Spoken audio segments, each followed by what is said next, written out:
Hello everyone, welcome to फौजी अड्डा।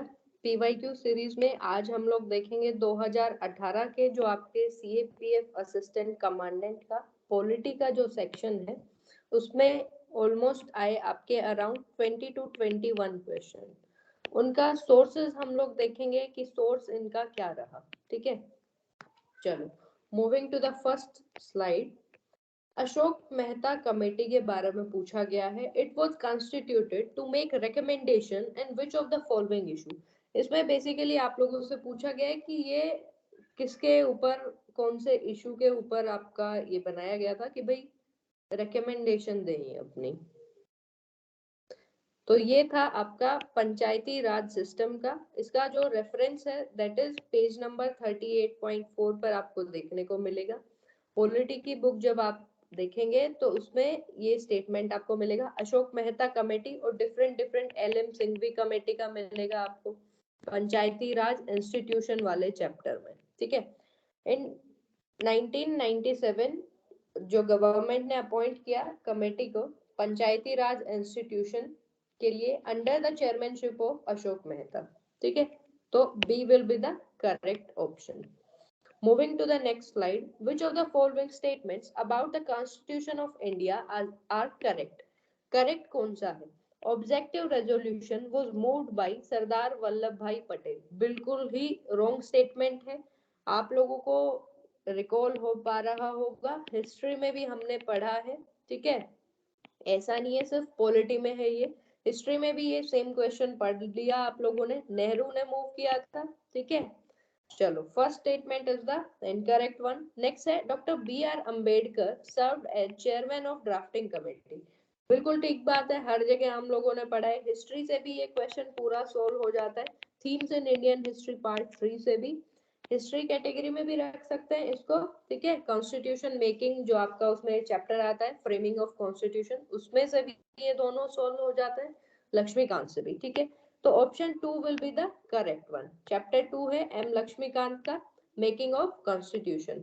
ठीक है, उसमें आप लोग पढ़ेंगे कि B R Ambedkar chairman, objective resolution जो मूव किया, पास किया 1946, Jawaharlal Nehru move the historic objective resolution, जिसमें बहुत सारी चीजें लिखी हुई थी कि कैसे कॉन्स्टिट्यूएंट असेंबली ने डिक्लेयर किया है कि इंडिया एक सोवरेन रिपब्लिक है, किस तरह से फ्यूचर में गवर्नेंस होने वाली है, कॉन्स्टिट्यूशन कैसे आने वाला है, ये सारी चीजें इसमें थी। Moving to the next slide, which one of the following is not a part of DPSP. अब इसमें प्रीवियस ईयर का जो हम लोगों ने देखा था 2019 का, उसमें भी डीपीएसपी से क्वेश्चन था।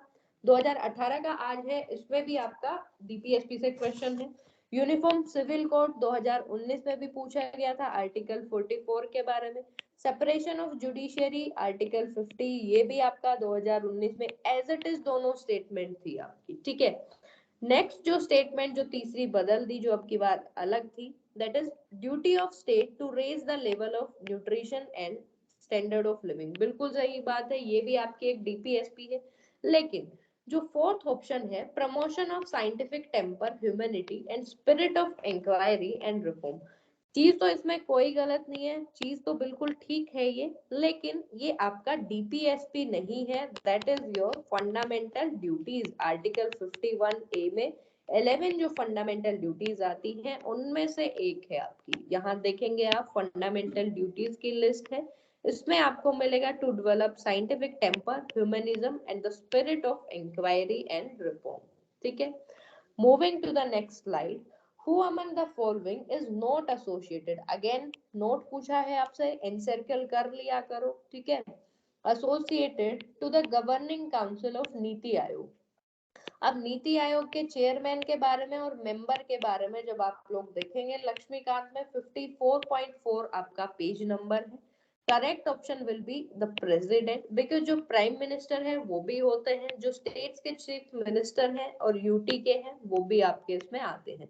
तो कंपोजिशन में अगर हम पढ़े नीति आयोग की, चेयरपर्सन हो गए आपके प्राइम मिनिस्टर ऑफ इंडिया, और जो अदर जो गवर्निंग काउंसिल में अदर मेंबर्स हैं, चीफ मिनिस्टर ऑल स्टेट्स के, चीफ मिनिस्टर आपके यूटीज के जहां लेजिस्लेचर प्रेजेंट है, ये तीन आपकी यूटी हो गई। ठीक है, और लेफ्टिनेंट गवर्नर जो होते हैं अदर जो और रिमेनिंग यूटीज हैं वहां की, ठीक है। नेक्स्ट क्वेश्चन देखते हैं, विच one of the following concern has found a place in both fundamental duties में भी और डीपीएसपी में भी। फंडामेंटल ड्यूटीज प्लस डीपीएसपी दोनों में इसका रेफरेंस देखने को मिलेगा, that is protection and environment and improvement of environment forest and wild life, ठीक है। पेज नंबर रेफरेंस के लिए इसका 9.2 दैट इज 8.10 9.2 में, और ये दोनों सेम पेज से, ठीक है। इसमें अगर देखें to protect and improve the, ये आपका 48A जो है दैट इज डीपीएसपी, जिसमें बात की गई है एनवायरमेंट के सेफगार्ड की, फॉरेस्ट और वाइल्ड लाइफ के सेफगार्ड की। And the same thing if we check in fundamental duties, that is article 51A, we get this point to protect and improve the natural environment including forest, lake, river, wildlife, ठीक है। तो ये यहाँ से इसका हो गया आपका प्रोटेक्शन एंड इम्प्रूवमेंट। डीपीएसपी में भी बात की गई है एनवायरमेंट के प्रोटेक्शन की, और फंडामेंटल राइट्स फंडामेंटल ड्यूटीज में भी बात की गई। Moving to the next slide, which one of the following statement with regard to panchayats is not correct? Again, not correct वाला statement आपसे पूछा है, नोट करेक्ट पूछा है तो उसको एनसर्कल कर लिया करो ताकि आप लोग एलिमिनेट करने के बाद उस चीज को गलत ना करो। Member of panchayat are elected directly by the gram sabha, बिल्कुल सही बात है, रेफरेंस हम लोग देखेंगे इसका। The election to panchayat are conducted by state election commission, बिल्कुल सही बात है। अभी आपको कमेंट सेक्शन में क्या बताना है, जो ईसीआई है इलेक्शन कमीशन ऑफ इंडिया, वो किसके आपके जो इलेक्शन है वो कंडक्ट करवाता है, ये आपको कमेंट सेक्शन में बताना है, ठीक है। Second statement is correct. Moving to the next statement, the central government may by law authorise a panchayat to levy taxes, लेकिन यहाँ एक कीवर्ड की थोड़ी सी अलग यूपीएससी ने बना के दे दिया, जो आप बुक अपना रेफरेंस में देखेंगे, इसमें लिखा हुआ है the state legislature may authorise a panchayat to levy taxes and collect और अप्रोप्रिएट टैक्सेस या ड्यूटीज। तो यहाँ ये सेंट्रल वाला कीवर्ड गलत हो गया। तो यूपीएससी इस तरह से करता है, आपको पूरा स्टेटमेंट बिल्कुल पढ़ा हुआ लगेगा कि हाँ ये चीजें तो करेक्ट है, but the incorrect keyword is central government, इसमें लिख दिया, ठीक है। फोर्थ है every panchayat continues for 5 years from the date of convening of its first meeting, बिल्कुल सही बात है। जो टर्म है 5 year, इसमें बेसिकली ये चीज बोली गई है। ऑलराइट, चलो इलेक्शन का हो गया, SEC state election commission. Election commission of India के बारे में आप कमेंट सेक्शन में बताएंगे। The power of President of India to refer a matter back to the Council of Minister, कि भाई प्रेसिडेंट जो है वो किसी भी मैटर को उनके पास भेजा गया है तो उसको रिकंसिडर करने के लिए काउंसिल ऑफ मिनिस्टर के पास भेज सकते हैं। तो ऐसा कौन से अमेंडमेंट एक्ट से इसमें आया था, that is from 44th amendment act, ठीक है। ये आपको मिलेगा लक्ष्मीकांत में आपका 44th अमेंडमेंट एक्ट 1978 के बारे में अगर पढ़े, empowered the president to send back once the advice of cabinet for reconsideration, ठीक है। लेकिन इसमें क्या चीज है, नेक्स्ट में यूपीएससी इससे कोरिलेट करके क्या चीज पूछ सकता है। अभी आपने इतना पढ़ लिया, लेकिन इतने से काम नहीं चलेगा, नो डाउट ये क्वेश्चन, ये ऑप्शन जो है मे बी ये रिपीट हो जाए आपके एग्जाम में, सेम सीएपीएफ में ही हो जाए, सीडीएस और एनडीए में तो होना ही है कभी ना कभी, ठीक है। या तो पहले आ चुका या नेक्स्ट आ सकता है, बट सीएपीएफ में अभी यूपीएससी किस तरीके से दे सकता है, जैसे हमने वो आर्टिकल 44 यूसीसी वाला स्टेटमेंट देखा, डीपीएसपी वाला देखा, तो इसी तरीके से सेम ऑप्शन आपको दे देंगे ये वाला, प्लस इसके साथ में ये और लिख देंगे कि क्या ये स्टेटमेंट करेक्ट है कि अगर प्रेसिडेंट ने काउंसिल ऑफ मिनिस्टर को रिकंसिडर करने के लिए भेज दिया कोई भी चीज, अभी काउंसिल ऑफ मिनिस्टर क्या करता है कि दोबारा से प्रेसिडेंट के पास विदाउट चेंजेस या फिर विद चेंजेस अगर इसको भेज देता है, तो क्या प्रेसिडेंट के पास पावर है वो दोबारा से इसको रिकंसिडर करने के लिए भेज सकते हैं? तो वो इनकरेक्ट स्टेटमेंट है, बिकॉज प्रेसिडेंट के पास एक बार अगर काउंसिल ऑफ मिनिस्टर ने दोबारा से रिकंसिडर करने वाली चीज को फिर से भेज दिया तो वो बाइंडिंग हो जाता है प्रेसिडेंट पर कि उसको एक्सेंट मिले, ठीक है। और ये एसेंट किसके मतलब कौन सी कॉन्स्टिट्यूशनल अमेंडमेंट एक्ट थी जिसमें बोला गया, that was in 44th amendment act 1978। अभी इसी से चीजें खत्म नहीं हो जाती, आपको अपने आप से ये 42nd, 43rd और 35th अमेंडमेंट के बारे में भी पढ़ लेना है कि इसके अंदर क्या कुछ चीजें हैं, ठीक है। Which one of the following committees of the parliament has no member from Rajya Sabha? Parliamentary committees भी एक तरह का evergreen जो टॉपिक बना हुआ है यूपीएससी का। सारी कमिटीज, इसका जो ऑप्शन करेक्ट होगा एस्टिमेट्स कमेटी की, उसमें कोई भी राज्यसभा से मेंबर नहीं है, बाकी सब में राज्यसभा लोकसभा दोनों से है, इसमें सिर्फ और सिर्फ लोकसभा से आपके मेंबर्स होते हैं। रेफरेंस अगर देखें, all the 30 members are from Lok Sabha only, कौन से में, एस्टिमेट्स कमेटी। तो कोई रूल नहीं लगाना था, डायरेक्टली याद करना था। अब ये चीजें रिटेन कैसे हो पाएंगी, रिकॉल कैसे कर पाओगे आप एग्जाम में, तो वही revise revise revise, revision is the key, ठीक है। बहुत बार लक्ष्मीकांत पढ़ोगे, 8-10 बार जब उसको पढ़ लोगे, 9th बार लेकर बैठोगे तब भी बहुत सारी चीजें ऐसी लगेंगी कि आज ही नहीं पढ़ रहे हो, ठीक है। तो रिवीजन किया करो इन सब चीजों का। Next one, Sikkim become an associate state of Indian union through, जो सिक्किम है उसके बारे में पूछा गया कि कौन सी अमेंडमेंट एक्ट से हुआ, तो that was from 36th amendment act of 1975। Page number 5.7 पर भी आपको इसका रेफरेंस मिलेगा, ठीक है। और लास्ट में जो ये टेबल्स मिलती हैं उनसे भी आप इस चीज को देख सकते हैं। पेज इसका रेफरेंस है 35th constitutional amendment act 1974 enacted by the parliament conferring on Sikkim the status of an associate state of Indian Union, कि भाई जो 35th कॉन्स्टिट्यूशनल अमेंडमेंट एक्ट था उसके थ्रू ये सारी चीजें हुई थी, एसोसिएट स्टेट सिक्किम को तब बनाया गया। चलो नेक्स्ट देखते हैं, विच one of the following states doesn't find A mention in article 371, कुछ स्टेट्स को स्पेशल स्टेटस मिला हुआ है। ये आपका प्रीवियस जो हमने एनालिसिस देखा उसमें भी आपका सेम क्वेश्चन था 371 पर, तो कौन से स्टेट को नहीं मिला, दैट इज योर, नहीं पूछा है आप लोगों से, नॉट पूछा है, तो दैट इज मध्य प्रदेश को नहीं मिला है, ठीक है। स्पेशल प्रोविजन गुजरात का है 371A में, गुजरात ये रहा आपका, तो ये ऑप्शन नहीं आएगा। कर्नाटक का है 371J में, ठीक है, तो कर्नाटक भी आपका ऑप्शन इसमें नहीं आने वाला। फिर है आपका महाराष्ट्र, तो महाराष्ट्र को भी आपका स्पेशल स्टेटस मिला हुआ है, ठीक है। जो रह गया that is your Madhya Pradesh, and that will be the correct answer.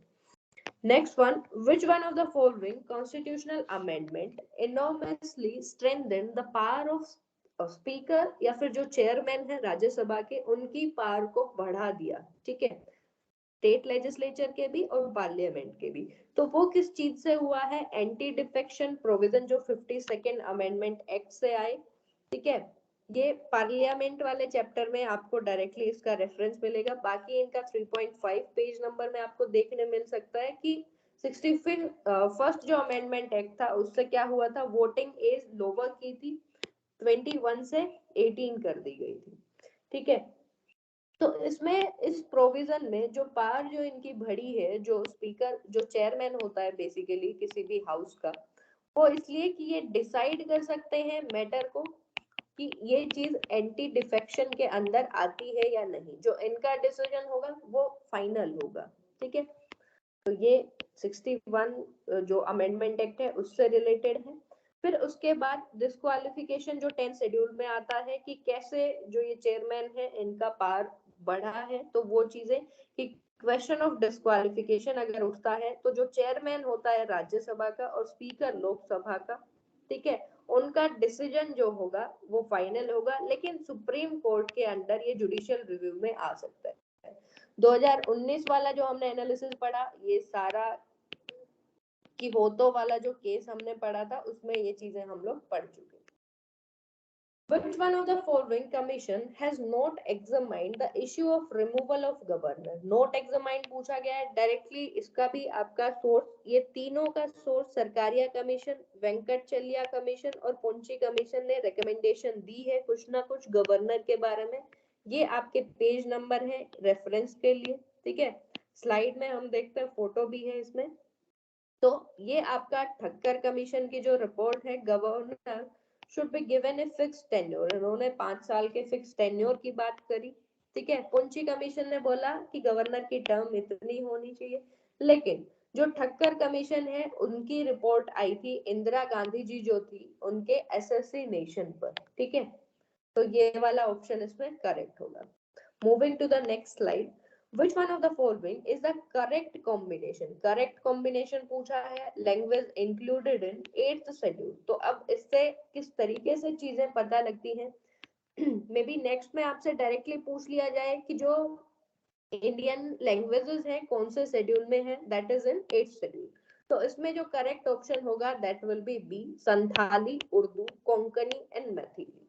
Page number 3.14 पे इसका रेफरेंस मिलेगा। एट प्रेजेंट 22 लैंग्वेजेस के बारे में बताया गया है, ओरिजिनली 14 लैंग्वेज थी, कोंकणी, मैथिली, उर्दू और संथाली के बारे में इसमें मिलेगा आपको। Moving to the next slide, बहुत ही इजी क्वेश्चन है इस साल के ना, सारे डायरेक्टली उसमें से कवर हो जा रहे हैं। Which one of the following judgment is associated with primacy of Chief Justice of India and Collegium of Judges in the appointment and transfer of higher judiciary? अब अगर इसकी इनडायरेक्टली बात कर ली जाए तो ये रेफरेंस है आपका SP Gupta versus president of India case का, लेकिन बुक में इसमें आपका मिलेगा आपको कि सेकंड जज केस नाम से मिलेगा, ठीक है।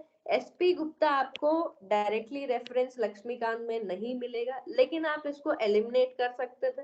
केशवानंदन भारती का जो केस है, मेन जो कीवर्ड्स है इसके, सुपरमेसी होगी कॉन्स्टिट्यूशन ऑफ इंडिया की, पार्ट्स का सेपरेशन होगा, पेज नंबर 11.2 पर आपको मिलेगा। मेनका गांधी केस आपको मिल जाएगा पेज नंबर 7.13 1978 में। एसआर बोमाई केस में फेडरलिज्म, सेक्युलरिज्म, डेमोक्रेसी ये कीवर्ड्स आए थे, ठीक है। तो यहाँ से आप इसको इजीली एलिमिनेट कर पाते अगर आपको ये तीनों जो और याद थे, ठीक है। तो जो रह गया that is your SP Gupta, second जज केस के बारे में है। ये आदर्श सर ने अपना जो रेफरेंस है इसका वो लगाया हुआ है, जो ये सेकंड जज और फर्स्ट जज केस के बारे में है, इससे रेफरेंस निकाल कर आपका ये SP Gupta versus union of India वाला केस बना है, ठीक है। नेक्स्ट है, over which of the following Lok Sabha and Rajya Sabha held joint sitting to resolve their differences, कि इनमें से किसके ऊपर जॉइंट सिटिंग अभी तक हो चुकी।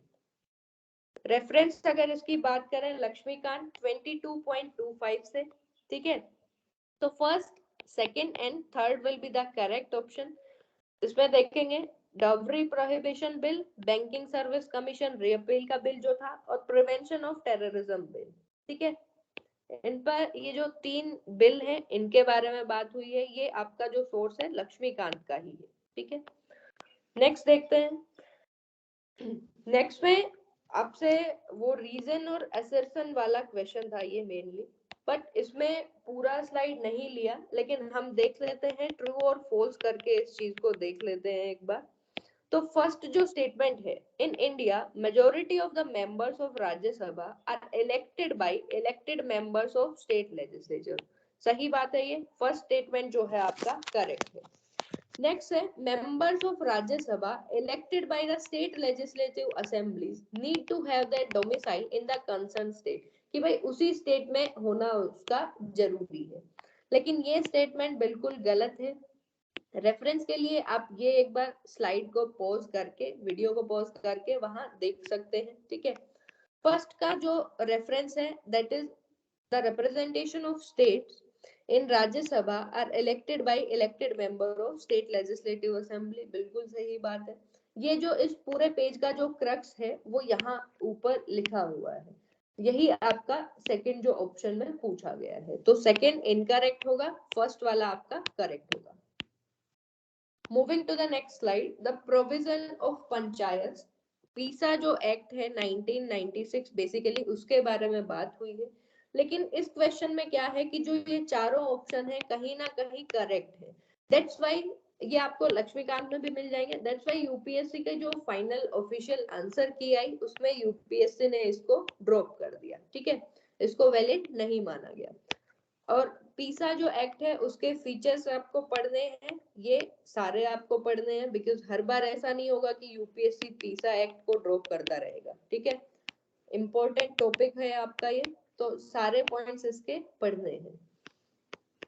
नेक्स्ट क्वेश्चन है, the federal systems of India and USA are different in all of the following respect except, कि जो इंडिया और यूएसए के जो फेडरल सिस्टम है वो कौन कौन से में मतलब डिफरेंट है, सिवाय एक के।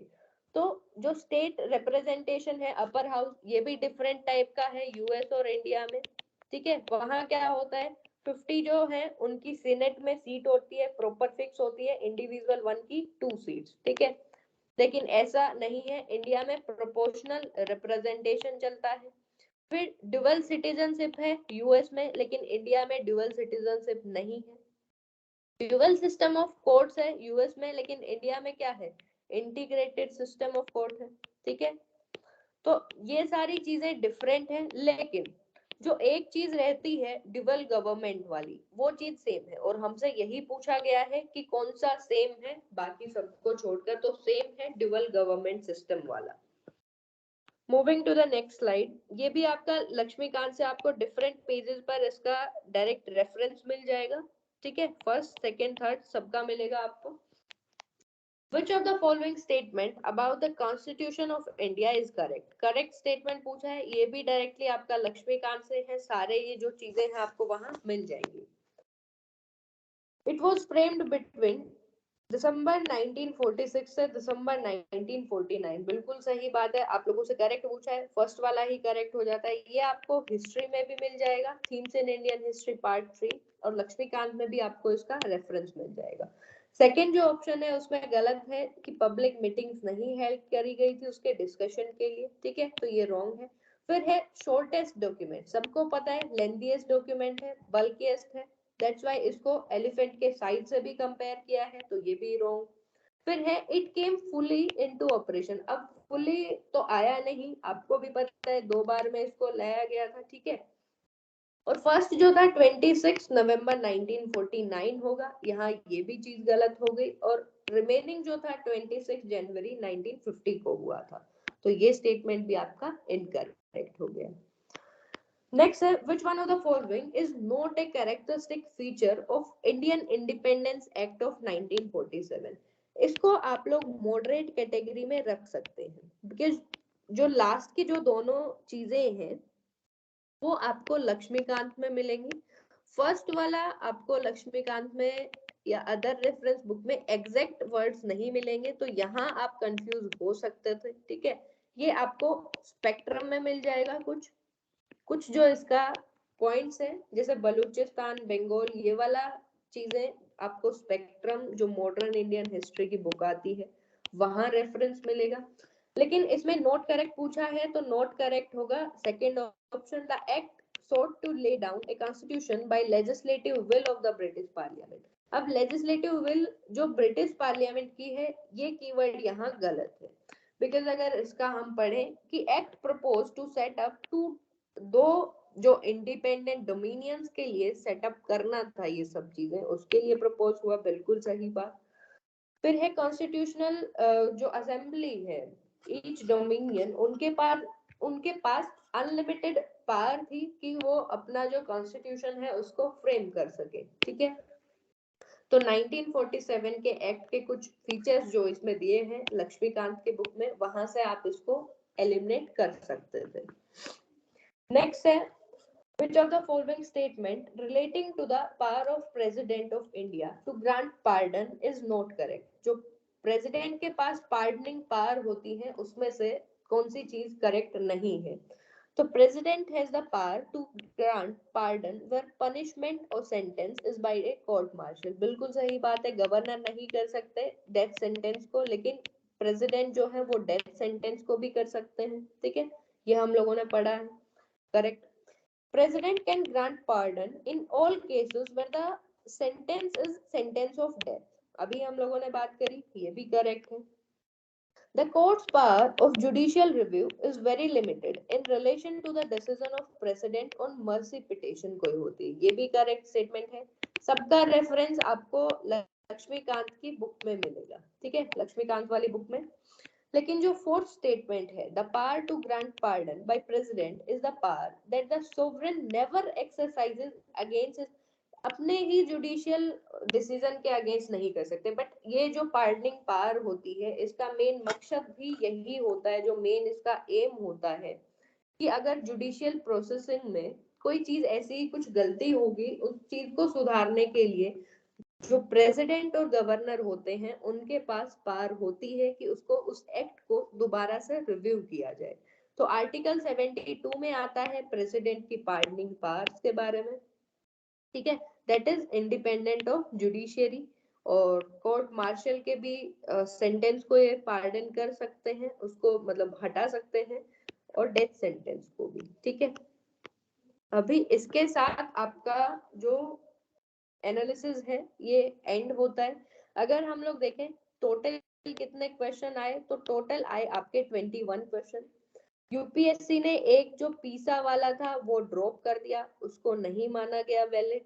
मिसलेनियस में आप सेकंड जजमेंट केस वाले को रख सकते हैं, वैसे मिसलेनियस में होगा नहीं, बिकॉज उसमें जो आपका जो लास्ट में चैप्टर के कीवर्ड्स मिलते हैं उसमें आपको वो केस का नाम मिल जाएगा। बट थोड़ा सा इसको आप हार्ड कैटेगरी में रख लो, क्योंकि रेफरेंस निकालना होता है। कुछ बच्चों का होता है मैम डायरेक्टली आ गया तो टिक कर देंगे, अदरवाइज वो हम लोगों के लिए हार्ड है। और बाकी रहते हैं फिर 21 में से 19। अब ये जो 19 क्वेश्चन है डायरेक्टली इनका सोर्स आपका लक्ष्मीकांत की बुक है, ठीक है, ऊपर हम लोगों ने सारी चीजें ये पढ़ी है। तो आई होप आप लोगों को समझ आया होगा लक्ष्मीकांत क्यों जरूरी है। और सिर्फ जहां रेफरेंस है उसको, उस पेज को तो आपको इतना अच्छे से कर लेना है, जो हम लास्ट 10 इयर्स के जो पीवाईक्यू वीडियोस होंगी एनडीए सीडीएस और सीएपीएफ की, तो इनके जहां भी रेफरेंस है उस पेज को तो आपको इतने बहुत अच्छे से कर लेना है कि यूपीएससी कभी भी उस पेज से कुछ भी घुमा के पूछ ले, आप वो सारा इजीली कर पाए। लास्ट में again same thing, thank you very much, यहाँ तक आप लोग आए, आप लोगों ने ये पीवाईक्यू एनालिसिस देखा, ठीक है। जो भी आप लोगों के सजेशन है, कमेंट बॉक्स आप लोगों के लिए ही ओपन होता है। कमेंट बॉक्स में जो आपके सजेशन है, जो आपको बताना है, फीडबैक है आपका, वहां आप लोग शेयर कर सकते हैं, ठीक है। आई होप आप लोगों को वीडियो समझ आई होगी। और एक लाइक तो आदर्श सर के लिए, विपिन सर के लिए और मीनू मैम के लिए बनता है, ठीक है। I hope you guys getting my point कि आप लोगों को कैसे पढ़ना है, कहाँ से चीजें पढ़नी है, ठीक है। बेसिकली मेन जो एम है पीवाईक्यू एनालिसिस का यही है कि आपको वो एक थॉट प्रोसेस आप अपना क्लियर कर पाए, चीजें आप समझ पाए कि यूपीएससी किस तरीके से क्वेश्चन फ्रेम करता है। चलो फिर नेक्स्ट वीडियो में मिलते हैं 2017 के एनालिसिस के साथ।